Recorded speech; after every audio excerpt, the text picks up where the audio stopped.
Ding, ding, ding, ding, ding. Welcome to Talking Pictures Trivia, the podcast in which a group of Welcome to Talking Pictures Trivia, the podcast in which a group of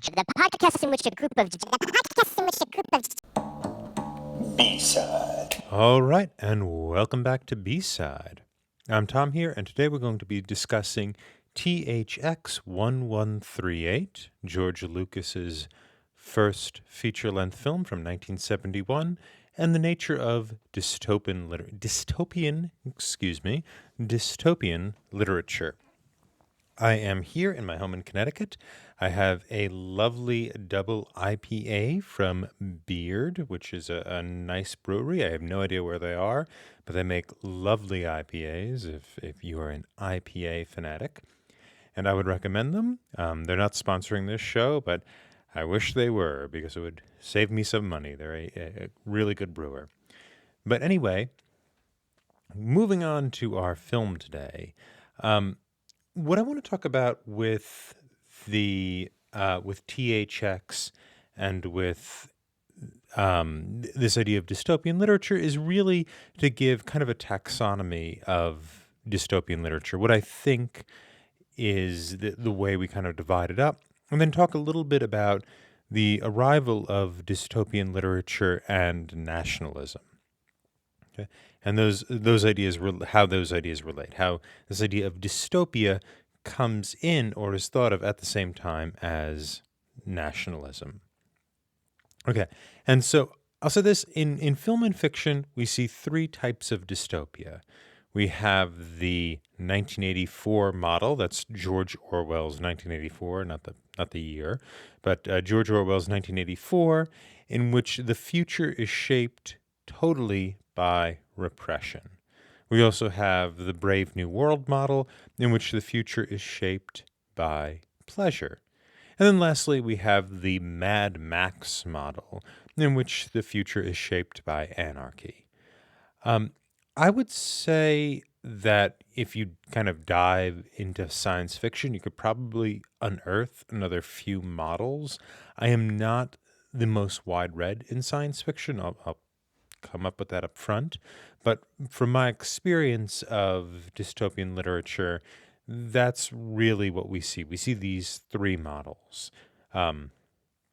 Totalitarian in terms of repression, right, where you're kind of forced to be a cog in a machine. Totalitarian in terms of pleasure. Everything you do is designed to be pleasurable, is designed to be easy, is designed to relax you. It's a total pleasure experience, right? That's why it's totalitarian. The model here is, of course, Huxley's Brave New World, and the Mad Max model, which is very different from the other two, and we'll get into that. I would say the first two differ markedly from the third, as the anarchist future of the Mad Max worlds, it isn't shaped by a totalizing state, right? That's really the difference here. There isn't something that is controlling you absolutely. So another way to phrase this taxiometric schema is to bifurcate between the kind of John Stuart Mill conception of dystopia, and he might have actually coined the word, we're not really sure, and the Thomas Hobbes conception of dystopia. And Hobbes has that famous phrase from his early 1650s book Leviathan, in which he saw a lack of state or governing structure as resulting in a war of all against all, i.e., in the absence of a state and a stable system, individual and tribal violence will rule the land. Now, by contrast to this, John Stuart Mill saw dystopia as being a state that doesn't run right? A state that harms the liberty of the individual, right? And Mill famously writes on liberty about how to acquire the most liberty for each individual in his kind of utilitarian schema. We can debate about the legitimacy of this, but we're not going to today. But Mill kind of has this idea of the state as having total control over the individual as being uh, as being a dystopia, right? As something that goes against the way a state should work.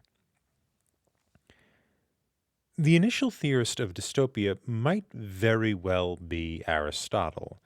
And if you look at his book 4 from The Politics, he there is looking at the differences between what he calls true constitutions and their opposites. These are the perverted constitutions. The three species of true constitutions that Aristotle gives us are royalty, aristocracy, and constitutional government.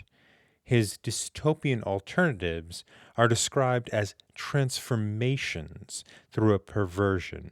That is, dystopian governments are transformations of working governments. They're not independently situated, they don't arise on their own. They are governments that are working that degrade. So if we look at the different perversions of government, if we look at royalty, the perversion of royalty is tyranny. If we look at aristocracy, its perversion is oligarchy. And if we look at constitutional government, its perversion is democracy. And this is something James Madison understood, right? That democracy is a problem. That's another thing we won't get into right now, but it's really interesting to see how Madison draws from Aristotle in terms of the kind of founding philosophy of America. What makes these alternatives perversions as opposed to true constitutions is that they no longer aim for the well-being of all of society, but only a part of society. So royalty uh, may be good for kind of controlling and ruling and shaping all of society. It has that kind of control. It wants to create a rich society to hand it down to the next generation. However, when it becomes about the ruler's luxury, pleasure, etc., that becomes tyranny. Aristocracy, oligarchy, that's when just a group of people rule. You could think of Florence in the early modern period as being kind of an oligarchy, these kind of wealthy merchant / banking families controlling that city-state. And then constitutional government is democracy, where it's just the mobs are ruling. State dystopias tend to explore managerial iterations of broad political instincts. Now, what does that mean? 1984, again, the Orwell novel, imagines the absolutist managerial state as derived from a collective sense of government. So the state then becomes designed to manage everything in someone's life, right? So that you become, again, cogs in the machine of the state. You could think of Mao's, in China, Mao's Great Leap Forward in the late 1950s and early 1960s, in which these kind of peasant collectives out in farming were reorganized into kind of town-sized communes where everybody was given a role and the farming was managed by a hierarchy connected to the state. Right? This is the managerial state on on steroids, so to speak. Brave New World, the Huxley novel, is a little different, and it tries to manage the managerial state as applied to individual needs and wants, as opposed to the 1984 model, which looks to break the individual or imagines the individual being broken, the boot in the face, right? And for people who don't know, Brave New World is a science fiction book in which the future is it's managed by the state, but there's this drug called soma that gives you this kind of sense of well-being, and you are supposed to, take the drug all the time. Sex, you have easy access to sex. There's really no commitment as a part of that. There's just this kind of sense of constant pleasure. You can imagine almost as if it's a world in which playing video games makes you money. Now I know for a handful of our population, there are people who who make money playing video games. However, imagine everybody doing that, right? And that's kind of how Brave New World is. However, these pleasure mechanisms are distributed by the state, and there are certain things outside permissibility. One example of this is Shakespeare. Nobody's read Shakespeare, and so at one point the main characters go into a zone that's on the border of what the state controls, and there's a person in there who they see as backwards and native and all these things, who has a copy of Shakespeare's works and is reading them, and this is a major plot point. But these are the iterations of managerial political control. There's the boot in the face. There's so much pleasure you don't even notice that you're being controlled. In both cases, the source of the nightmare is obvious. It's the managerial state, the ethic of collective action towards a collective end, imposing torture and other means of control onto individuals who act upon their feeling of atomization, of not being part of the state, of not being part of the collective, of not running gleefully towards Big Brother, as the main character does in the end of 1984. Big Brother being that kind of image of the state. There's this picture of this person who's called the Big Brother, who's supposed to be running everything, and he is. There's an image of him in the end. The main character runs towards that image, and it's unclear if this person even exists, but it's just kind of the embodiment of this state. And so we might not call this the absence of civilization, that is the torture, the violence, the indulgence, but an excess of civilization, a flood of orderliness. And what we see in both Brave New World and in 1984 is that civilization hasn't broken down. Now, dystopia would imply that civilization has, but really it implies the state is only functioning for itself and not for the community at large. And so how the state manages this trick is that it orders everything. It manages everything. It keeps things in its place. It keeps things in its box. It does not allow for contamination. This is kind of a civilizing thing, right?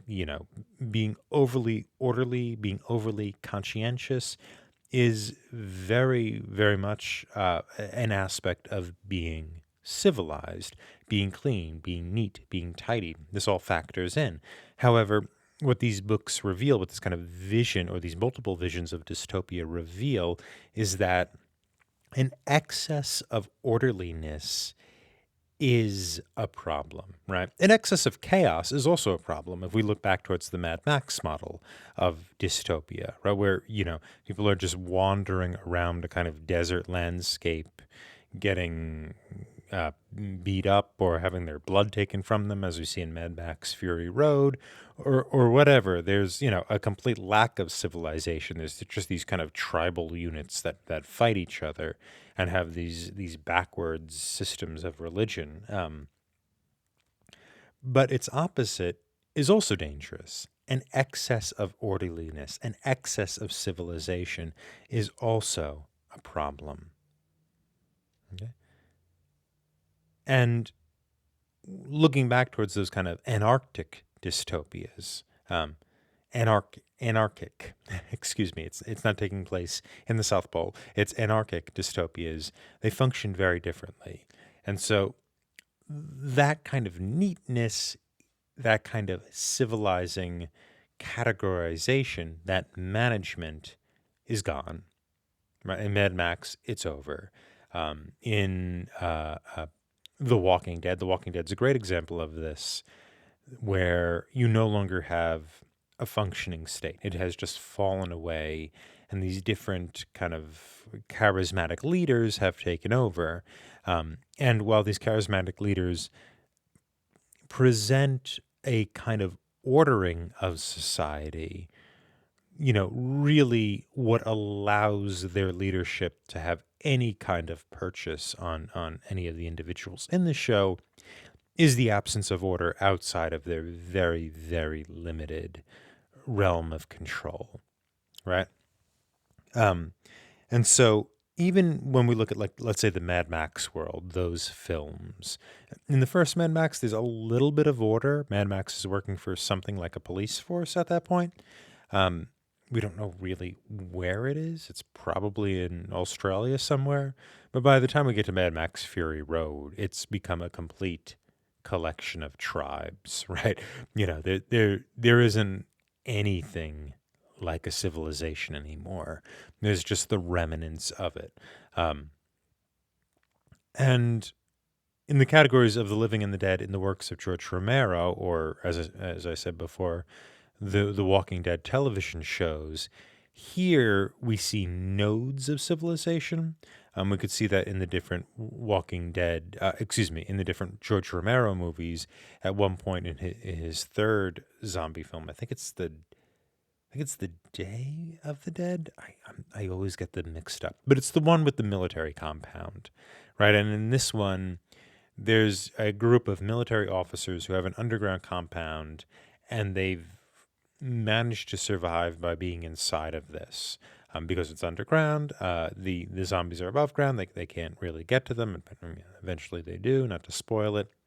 But really what we have there is also a lack of orderliness with survivors doing the best they can. Throughout The Walking Dead, we see Rick and gang. Rick is the main character, and he has a collection of people around him who die and then join up and da-da-da. They move from place to place, and you see they come upon leaders who have organized a society. However, as soon as Rick meets a leader, usually what happens is we find out they're a charismatic madman, be it the governor or Negan. Negan is the other one.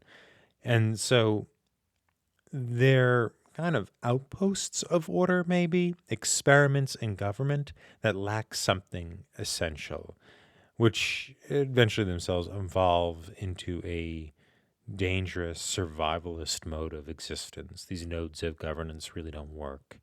By the time we see Mad Max on the Fury Road in the fourth film, it seems as if humankind has returned to a kind of pseudo hunter-gatherer model of living. They're ruled over by mortal gods, not by presidents or even Big Brother, but people who tell you they can take you to Valhalla, to a sort of heaven. And these mortal gods exercise brutality as leadership. In Lucas's THX 1138, his version of Dystopia, is clearly very orderly. It is not the Mad Max model. It seems like it's closer to the 1984 model. We don't see an excess of pleasure. Our main character, THX, is not allowed to have sex with his female roommate. He does anyway, and he gets in trouble for this. However, pleasure is not a really big part of this society. It really is more in the model of 1984, even though it seems like the governing officials are less brutal. And we also don't have a sort of identity or icon of the governing structure. The police who enforce everything are robots. The THX actually helps make them. And so it's a little different there. But there is an aspect of it that I want to kind of look at before the end of this B-side. And that is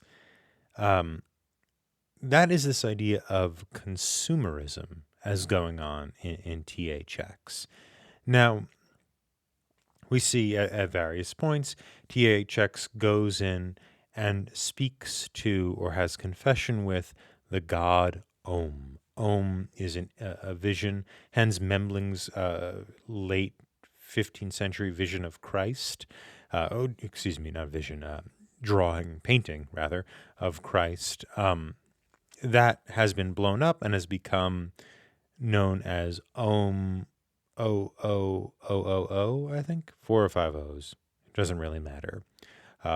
And Om instructs through a recorded voice his followers to buy, and be happy. And so even though in Lucas's film, everybody shaves their head, everybody wears white, everybody follows instructions to the letter, they go to work when they're told to, they can only have sex with whom they're told to, if they're allowed to have sex at all, there's communal raising of children, etc. There is also this idea of the harmonization of religion and consumption, right? And that the managerial state is interested in forcing people, or encouraging people anyway, to consume. Now, this is a 70s film, and it really is inspired by the student revolutions of the late 1960s, both in America and in France, and especially some of the ideologies that underlie them. One such ideology, I'd say, comes from, not just me, but everybody would say this, comes from the Freudian Marxist philosopher Herbert Marcuse. And in his 1964 book, One Dimensional Man, he talks about capitalism as a totalizing force. That in a consumerist society made possible by an industrial society that existed before it and kind of still exists in the 1960s, what ends up happening here, according to Marcuse anyway, is that there's this idea of, first of all, technological rationality, which has imposed itself on every aspect of culture and public life. What this means is how we look at things in order to, let's say, get the most out of them, right? What is the way we can arrange systems in the world so that they create the greatest profit for us? And so that would be a technical rationality, and Herbert Marcuse, has written that everything in our society, including our culture and our public life, falls underneath this social control system or systems. And we'd say this about capitalism as well, and capitalism as making this possible. And, capitalism increases comfort, and that prevents people from really questioning the system in which they live under. And furthermore, capitalism takes into itself the possibility of rebellion. And so capitalism can produce, for example, very cheap editions of Marx, very cheap editions of Freud's work, of Marx's work. And so those works, if you can buy them in, your local Barnes and Noble for under $5, like Dover Press makes these really cheap editions of things. You can buy them, very cheaply. Then they have been absorbed into kind of the capitalist system, and you as a consumer, are being trapped within this system, and you have no way out. So in better years, I guess, somebody like Marx or Freud, finding their work would be a means of accessing something external to the technological rationality of a consumerist society. Instead, we have, the most successful capitalist dictating what not only what you're allowed to do, because that wouldn't work, right? That would be the 1984 model, the complete managerial model. No, this is the, kind of the somewhat THX, somewhat not model, in which the perception of freedom is dictated to you by a capitalist class who does this by offering things for you to buy to give you happiness, which is including or inclusive of the great rebellious writers such as Marx, such as Freud. Now, Marcuse kind of mistreats Freud. I mean, Freud really was um, about returning people to society qua society. Freud was not about overturning society at all. He thought his analyses would help people um, shed themselves of their psychoses in order to become productive members of society again. So Marcuse is, a little aggressive in including Freud in amongst this canon of literature that can allow you to escape the system, so to speak. However, I think we still see the point, right? It's that you are totally controlled by a consumer psychology, and this also disguises its disastrous effects, right? The kind of costs of this, and I think that THX is doing something like that, right? Because consumerism, consume, and be happy, as Ohm tells THX, that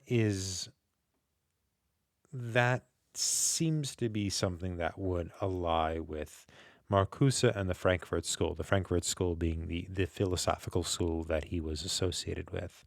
And so I would say that in terms of these dystopian visions, that THX probably is closer to the Marcuse vision than either the George Orwell or the Huxley vision, and certainly nowhere near the Mad Max vision, the anarchy vision of dystopia. But it is interesting because, and I think a little bit confusing when watching THX, it seems like no one has the opportunity to actually consume that. That seems to be the joke of the movie, is that these people are supposed to be part of this kind of consumptive, awful society, blah blah blah, yet all their moves seem to be regulated. We don't see them buy anything. We don't see a kind of shopping mall. We don't even really see appealing products. They all wear the same outfit. They all take the train together. What is there to buy? But I think that's what Lucas is doing. Lucas is sort of joining the 1984 model, kind of with the Huxley model from Brave New World, but really I think he's joining 1984 with Marcuse's one-dimensional man. Now, in terms of when dystopias arise, KJ and I had an interesting conversation after recording the THX podcast and talking about the rise of nationalism in the Victorian era and how we really see dystopian literature coming after that. Now, utopian literature, the literature of the ideal world. We could think of Star Trek, right, as utopian literature. The reason why everybody in Star Trek is flying into space, into these unknown locations, is that Earth has become a paradise, that there is no more want or need, that type of thing. Modern economics has fallen apart because everything is just so good. That would be an example of a utopia. The initial utopia from the 16th century was Sir Thomas More's Utopia, in which he described really a kind of a communist state. He didn't use that term, but that's what he's describing. And of course, utopia translates to no place in Greek. So that was kind of More's point, right? Is that this is not a place that exists or could exist. And I think Margaret Cavendish had a utopian book in which she travels, I believe, to the North Pole and sees like this wonderful place with this excellent government structure and these beautiful events, something like that. I read it and I don't even remember the title, so I'm gonna jump away from that for now. But what KJ and I talked about was how dystopian literature, qua dystopian literature, the things we recognize as dystopian literature, really come out after the establishment of nations and the nation state. Now, really before, the Victorian era, so the Victorian era is roughly 1830s to the first decade of the 20th century. Before then, the idea of the nation state is a little muddled, if uncertain. Really, what you'd see is maybe kings and feudal lords, and people would work for the feudal lords, but there wasn't this idea of the nation in the way there is today. This isn't to say that nationalism was entirely absent. If you look at Shakespeare's Henry V, there certainly is a kind of rah, rah, go England attitude. However, in Henry V, they depict the 100 Years' War between England and France and how Henry V defeated the French in France with a smaller amount of troops than the French had, and so on and so forth. For the most part, the people who fought there were nobles, royals, and hired mercenaries. So if you were going into war, you probably weren't the common man, a common merchant or a common laborer or something like that. Really, war was the practice of elites. And areas, especially we see this between England and France, areas of France go to England and they go back to France over the long history of these two countries. When Louis XVI says, "I am the state," his state is fairly limited. It's not. He means all of France, but effectively he is not kind of ruling over the peasants, and the peasants themselves are not thinking of themselves as Frenchmen or Frenchwomen, right? They're kind of working for a particular feudal lord. This is even more dominant in Germany, which is, until the unification under Bismarck in the 1870s, something like 500 separate principalities ruled by margraves and princes and all other types of political structures. And they would go to war with one another and they would battle. However, this battling, this war, this idea of a kind of royal ruler was less about the nation and more about the ruler. And not everybody within the borders of a particular area saw themselves as Germans or Frenchmen. They might see themselves under the rule of person X. And and person X changes. X changes quite rapidly. And then the Victorian era comes along, and what we start to see is the romantic notion of the nation manifesting.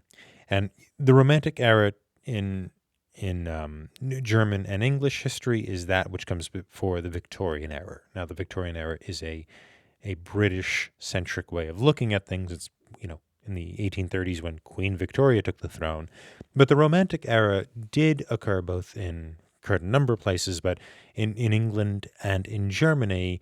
And it was when there was this idea of kind of the exuberance of the soul, the looking towards nature, this kind of great expressionistic focus, also a great era for philosophy as well. And it was also a time when people started to see the community they're in as being better served, as being thought of as a member of a nation, as a community within a nation. Apparently, Hegel the great philosopher in Germany of the early 19th century, he was embarrassed, like a lot of people, that where he was working was, was not part of a greater German nation, a greater Germany, right? And that he thought that all of these kind of backwater principalities should unite and become a greater country, a greater Germany. And that's exactly what happened. We see in the 1860s and 1870s, Bismarck, the great diplomat, uniting Germany together, and Germany becomes thought of as Germany, as one people. You are Germans. England kind of has more or less been on this path, but people begin to see themselves as British subjects, and we start to see the different countries of Britain, England, Scotland, Wales, Northern Ireland as uniting together as Great Britain. This also happens in America. Until the Civil War, it is the American states are joined together. You never say, you would always say America are interested in, something like that. You don't use the plural verb because the United States was a collection of societies. It wasn't one society. After the Civil War, where the South cannot leave, they lose the war, they cannot leave the Confederacy of States, it suddenly becomes the United States is. This is a move towards nationalism, towards a national identity as opposed to a state identity. And when we get into the 20th century then, and we begin to see this idea of the state as generating governing structures, such as management, and Germany was a place, you had a very robust bureaucratic system. The first scholar of bureaucracy was Max Weber. He was coming out of this kind of study of these German systems. He's writing in German. And so after you have this idea of the state as something independent of the people in it or independent of the divinely chosen ruler, that type of thing, once that has been established, then you begin to see dystopian literature arise. And especially after World War I, when all of these grand states create the greatest catastrophe that people had known up to that point, right? France is very nervous that there is now a Germany next to them. Germany, up to the point of World War I, had existed for about 40 years. It is still a fairly young country at that point. And, France had been the greatest land military power there was, and now Germany is challenging that. And then there's also all of these arrangements that Bismarck made between these different nations. He called it the 5-3 plan. It would be the 3-2 plan. Be one of three nations allied against two nations. Right, that was the idea. So it was even the kind of arrangements were national as opposed to the old days when, the Tsar of Russia was related to Queen Victoria, which is true, and was related to the people in Germany and was related to everybody else.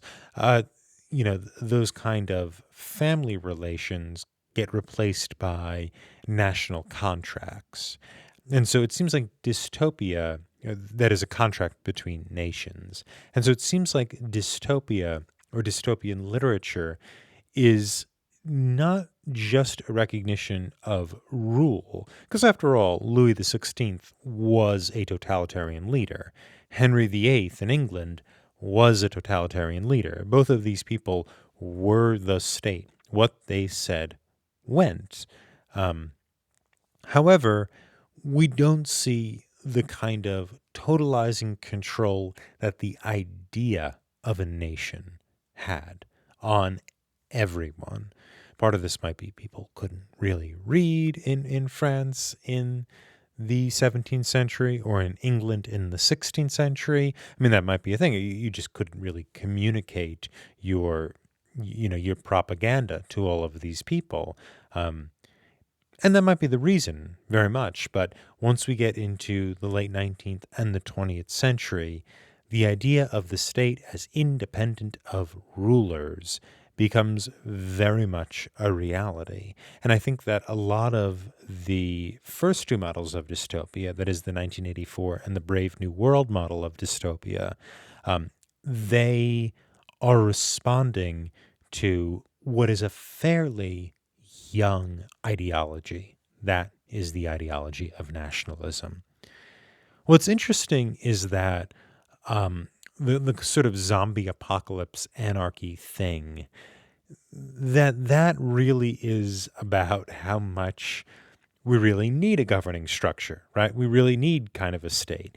It's almost in contrast to the 1984 or the Brave New World model. In those cases, as soon as the state goes, usually because of zombies or we don't really know why in the Mad Max world. It just sort of has dissolved. I think maybe people have run out of water and it's driven them crazy. But in those versions of dystopia, the absence of a state is obviously what is fueling the hellscape that these people are living under. And so while we might think of Brave New World, Mad Max, and 1984 as being of the same genre, I would say that the sort of Mad Max, Walking Dead, George Romero canon are actually somewhat in contrast or in conflict with the 1984 Brave New World model of things. Because in Huxley's world and in George Orwell's world, it seems as if the concern is the managers, is the arrangers, is the civilizers. And, as people who are kind of free and independent, and, these are works of the West after all, and the West often likes to think of itself as free and independent, these writers are criticizing the excess, the exuberance, the overreaching of rationality, of technocracy, of bureaucracy, the overreaching of civilization itself. This is Tom with B-Side. Thank you very much.